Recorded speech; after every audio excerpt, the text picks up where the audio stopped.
In the Arkansas Ozarks, the towns of Ash Flat, Cherokee Village, Hardy, and Highland make up what is locally known as the Quad Cities. It's a beautiful area, and some of its residents work extra hard to preserve that beauty and ensure its vitality. Ruth Reynolds is a volunteer who gives much and asks little.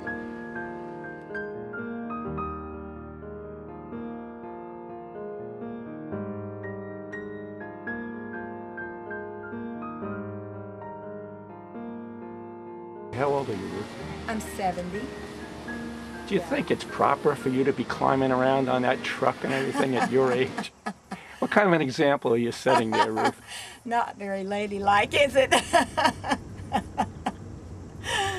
But I've always liked to climb. I used to climb trees a lot when I was a kid.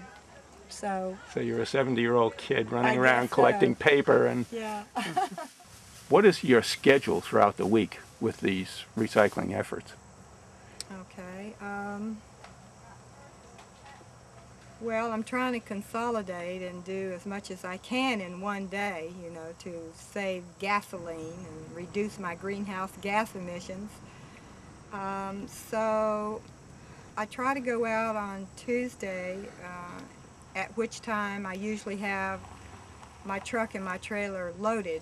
So I head out to the recycling center Tuesday morning, if it's not raining, and unload, and then I make the rounds in Ash Flat. I go to the Stubing Home, the health department, the courthouse, the city hall,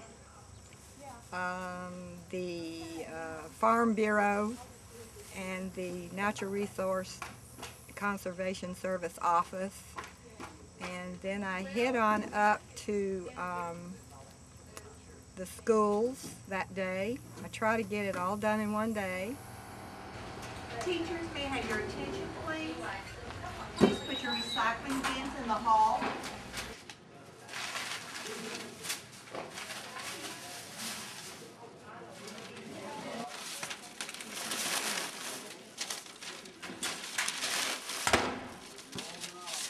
Flat pieces of paper are easy to pick up, but the balled up ones take a little more time. Well, you're just busy in and out, thank you.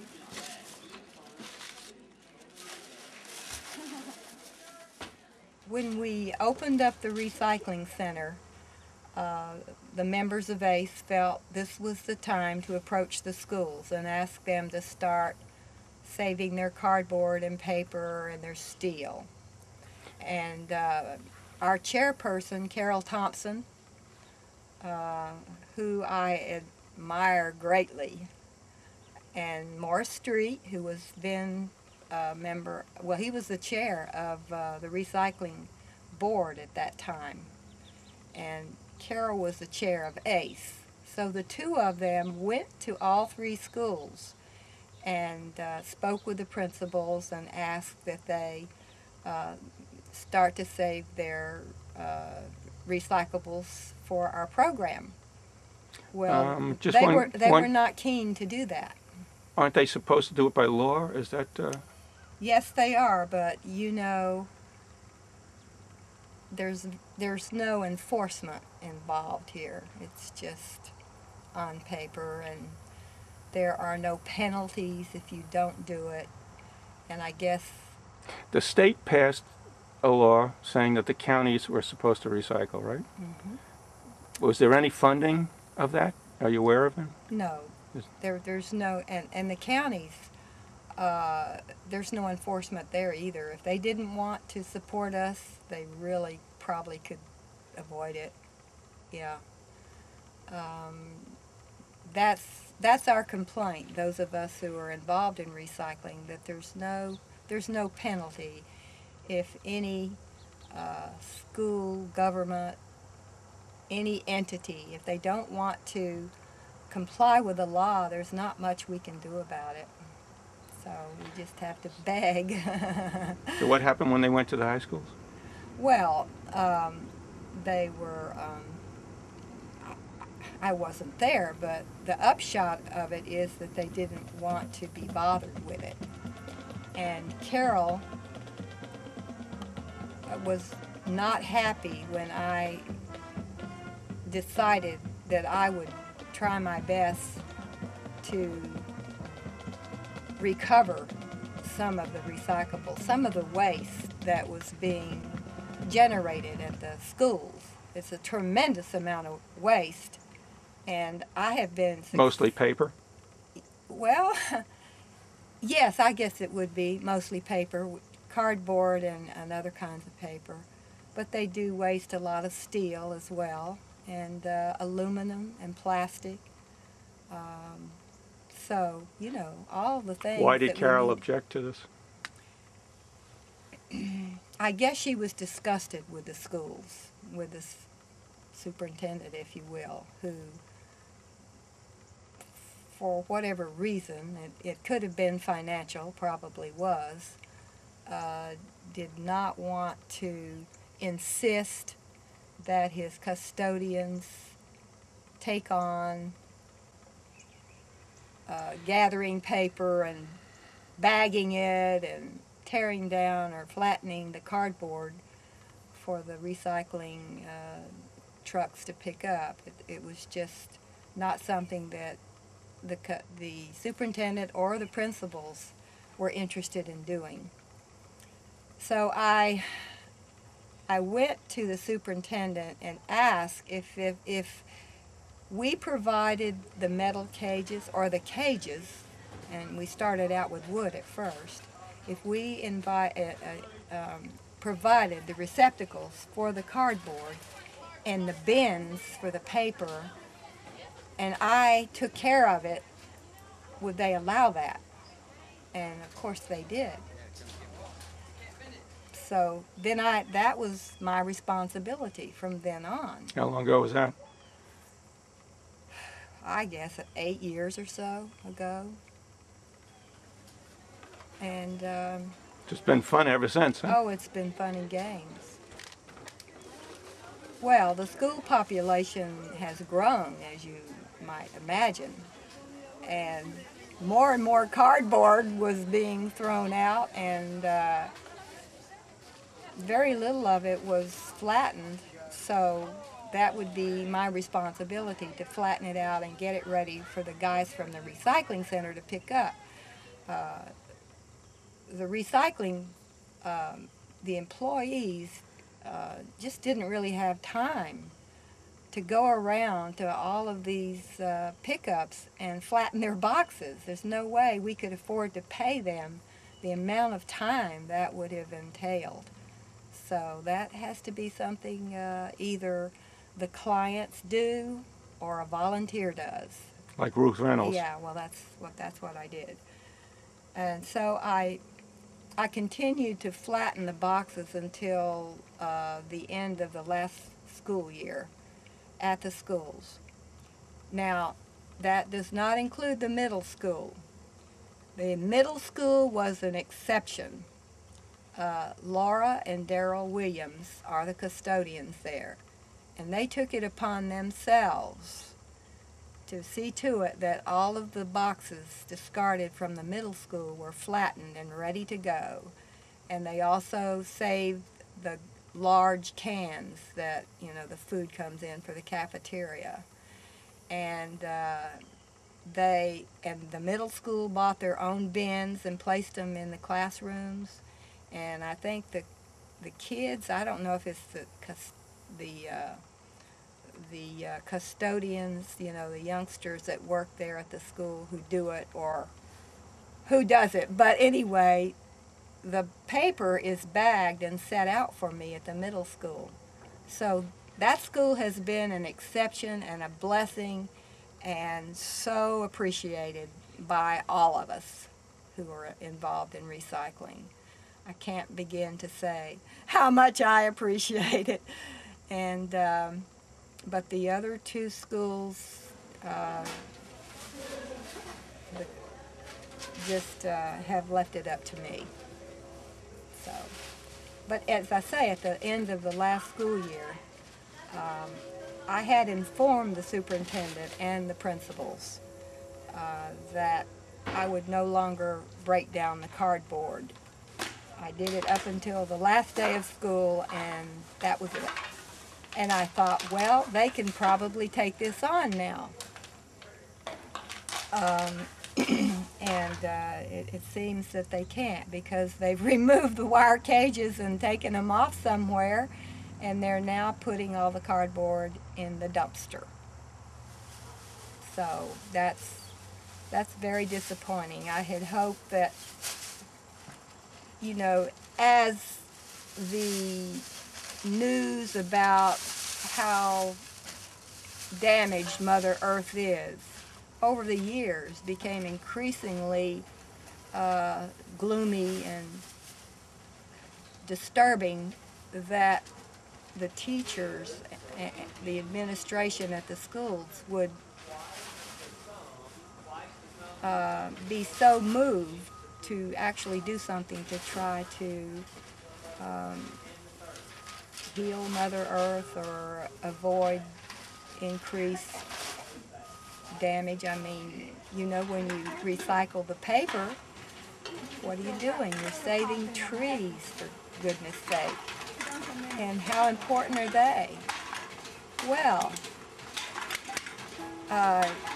you know, they provide clean water. They prevent soil erosion. They're habitat for animals and other plants that have to have a forest condition to live in. They sequester carbon. We're so concerned these days about global warming, and yet the trees continue to be felled all over the world, and the scientific community is saying that the loss of trees is contributing to at least 20% of our greenhouse gas problem. And how can anyone not want to save trees, especially people in education who should be training children to protect their environment, the source of their survival?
So what was the next step that led you to go around Ash Flat and Hardy and places like that to pick up cardboard and paper? I can't remember exactly how I got acquainted with Charlotte Goodwin in Ash Flat. She's the clerk at the City Hall in Ash Flat, and the office was located in a different place at the time, down near the fire department. I don't know, I dropped in there and got to talking to her, and she was very interested in having me set up a weekly program in Ash Flat. It just clicked with her, and she is an avid recycler. And so she advertised in the Ash Flat newsletter, and we agreed that I would come 3 hours a day, 3 hours on Wednesday. You know, we set up a time period. And so the program would come with what kind of equipment would you bring with you? All I really had was a truck with a stake bed. My husband built that for me so I could get more stuff on there, and I had a trailer. Well, first we have to take all this stuff out of these small bags and separate it into 2 different kinds of plastic. Then we have to smash them down flat, and then we put them back in bigger bags. You take it to the recycling center. From there, they bale them. And he's also put together a really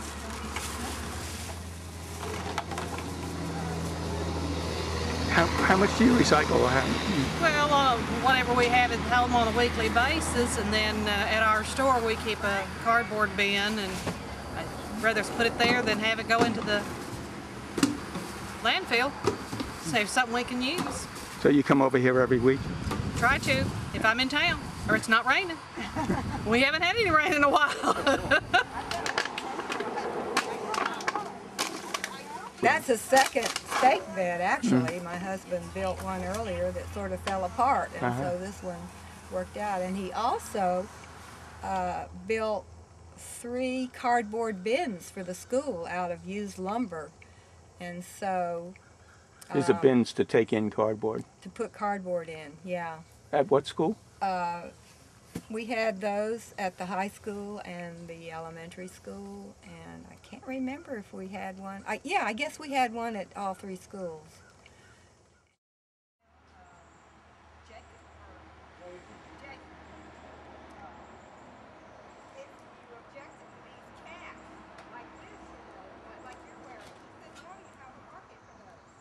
I'm delivering used clothing that has been discarded from another thrift shop, Saks. After they go through the clothing and you know, discard it, they sack it up for me, and I pick it up over there and bring it here the next day. So I do this weekly, and here at the mission they have a baler, and I think they get, you know, so many cents a pound. They bale it up and sell it to a buyer. I don't know where the buyer is, but I think it's St. Louis or someplace. I don't know. You'll have to ask them.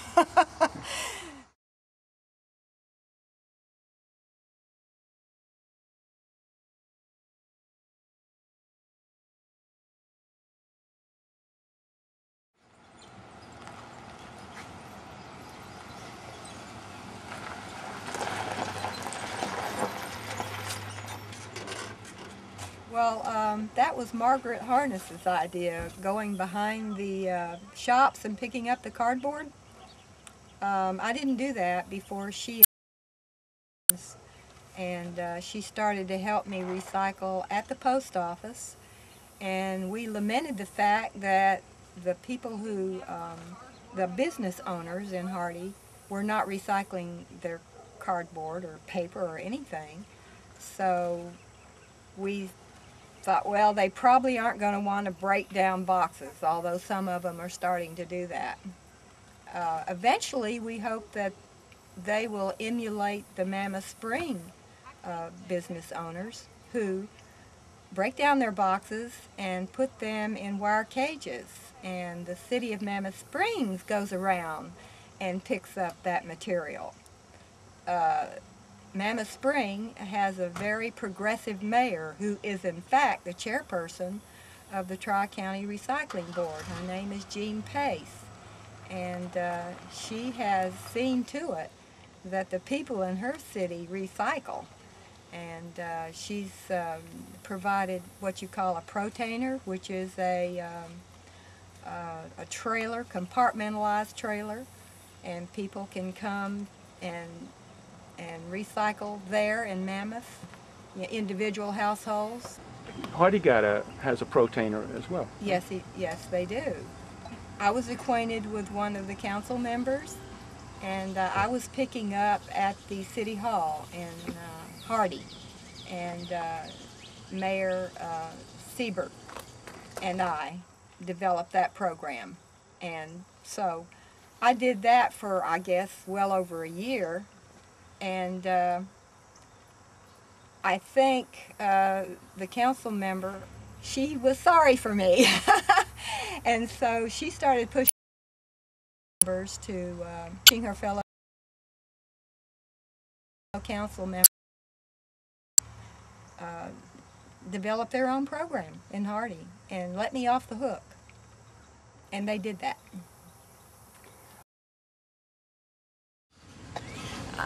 The protainer is open 24 hours, 7 days a week. You may bring it down, you may drop it off. You're welcome to do that. Put it in the container on your own or just leave it and the volunteer team will take care of it. And we do appreciate your recycling. Every bit of recycling goes out to the ash flat at Tri-County Recycling. And we do appreciate your recycling, and the program will grow because of you. Have you ever met anybody who does as much, I mean, puts as many hours into this kind of an effort as yourself? I mean, I really don't know. If they're doing that, they have not, you know, I'm not acquainted with them. But my friend Margaret Harness is putting in a lot of effort in Hardy, and she is just a marvelous, you know, we talk about the fact that recycling is in her genes. I mean, she's compelled to do that, and so am I. Yeah. kind of looks that way. Yeah. Oh yeah, you mentioned the other day that you've spent a little of your own money on some of this. Can you itemize a few? No, I don't keep track of it. Obviously, it costs money to run a vehicle. Hi, Jody. And my husband thinks we probably spend about, I don't know, $1,000 a year in maintenance, you know, tires, gas and oil and that. I really don't know. I haven't kept track of it. You know, I realize that our infrastructure is set up in such a way that it's very difficult now to change our habits. And so I really don't know that we've got that good a chance. I feel very pessimistic. Yeah. Why do you continue if you feel pretty pessimistic about it?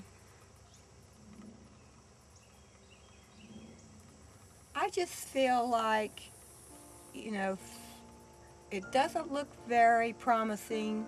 The future doesn't look very promising. But I'm